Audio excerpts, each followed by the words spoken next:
সামনেই আসছে রথযাত্রা, আর রথযাত্রায় পুরীর স্পেশাল এই খাজা ছাড়া তো ভাবাই যায় না। তাই আমি তোমাদের সাথে একেবারে খাস্তা মুচমুচে খাজার রেসিপি শেয়ার করছি, যেটা তোমরা কিন্তু জগন্নাথ দেবের ভোগ হিসেবেও দিতে পারো। প্রথমেই একটা পাত্রে আমি 2 কাপ পরিমাণ ময়দা নিয়ে নিচ্ছি, যার মধ্যে দিয়ে দিচ্ছি সাদা তেল। তেলটা ভালোভাবে ময়দার সাথে মিশিয়ে নেব, আর ময়ামের পরিমাণটা ঠিক হয়েছে কি না সেটা বোঝার জন্য এইভাবে হাতে করে একটু মুঠো করে নিলে যদি দেখি ময়দাটা এইভাবে দলা পাকিয়ে যাচ্ছে আর খুব সহজে এরকম ভেঙে মিহি হয়ে যাচ্ছে, তাহলে জানবো ময়ামটা একদম পারফেক্ট আছে। অল্প অল্প করে জল মিশিয়ে একটা খুব শক্ত বা খুব নরম নয় এরকম একটা ডো বানিয়ে নিতে হবে। তো আমি একটু সময় নিয়ে ভালো করে ময়দাটা মেখে নিচ্ছি। এখানে ময়দা মাখা হয়ে গেছে, এটাকে এবার 15-20 মিনিটের জন্য ঢাকা দিয়ে সাইডে রাখছি। দেখতেই পাচ্ছ এখানে কিন্তু ময়দা অনেকটা সফট হয়ে গেছে, টেক্সচার দেখে বুঝতেই পারছো ঠিকঠাক মাখাও হয়ে গেছে। এখান থেকে আমি 4টে লেচি কেটে নিলাম। 2 হাতের সাহায্যে লেচিগুলোকে এইভাবে একটু প্রেস করে গোল করে নেব। তো প্রত্যেকটা দেখো আমি সমান শেপ করে নিয়েছি। এবার এই রকম একটা জায়গায়, তোমরা বড় জায়গাতেও করতে পারো বা বেলুন চাকির সাহায্যে ছোট ছোট রুটির মতো বেলে নিতে পারো। আমি একটু তাড়াতাড়ি হওয়ার জন্য একটু বড় বড় করে 4টে পাতলা রুটি বেলে নিচ্ছি। এইভাবে সবকটা আমি বেলে নিয়েছি। প্রথমে এই রকম একটা পাতলা রুটির মধ্যে একটু সাদা তেল মাখিয়ে নেব। চারিদিকটা ভালো করে তেল মাখিয়ে নেওয়ার পর ওপর থেকে ছড়িয়ে দেব একটু ময়দা। ময়দাটা ভালোভাবে মাখিয়ে নিয়ে তার উপরে আবারও একটা রুটি, ওপর থেকে তেল মাখিয়ে সামান্য একটু ময়দা ছড়িয়ে দেব। এইভাবে 4টে রুটি লেয়ার করে নিতে হবে।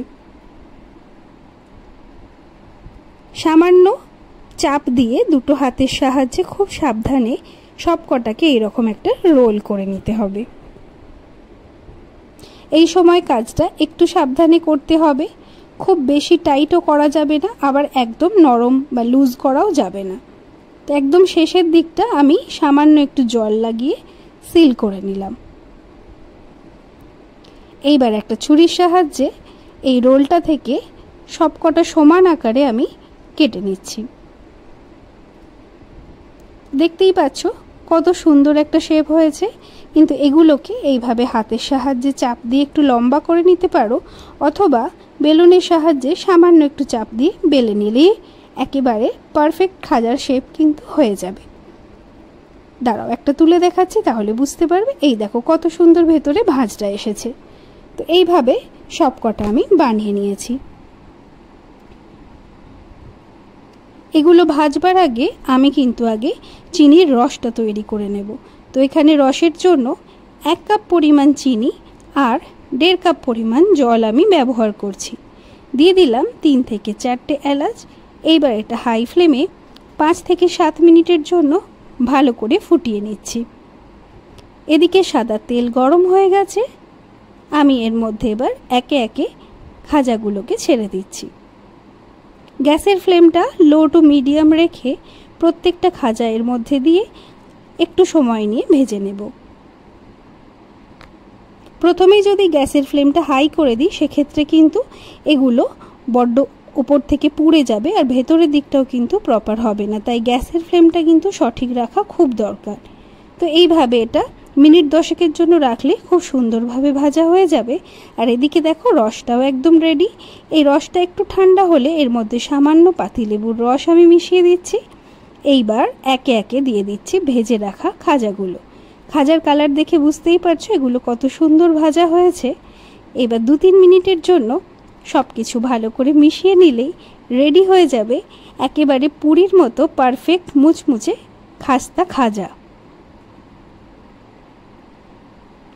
এবার এগুলোকে সার্ভ করে দেখাচ্ছি। তো রেসিপিটা কেমন লাগলো অবশ্যই কিন্তু কমেন্ট করে জানিও। আর যদি ভালো লেগে থাকে লাইক করে দিও, ভিডিওটা শেয়ার করে দিও, আর অবশ্যই আমার অ্যাকাউন্টটা ফলো করতে থেকো। দেখা হচ্ছে তোমাদের সাথে পরবর্তী ভিডিওয়। ততক্ষণ সবাই ভালো থেকো, সুস্থ থেকো, সকলের রথযাত্রা ভালো কাটুক।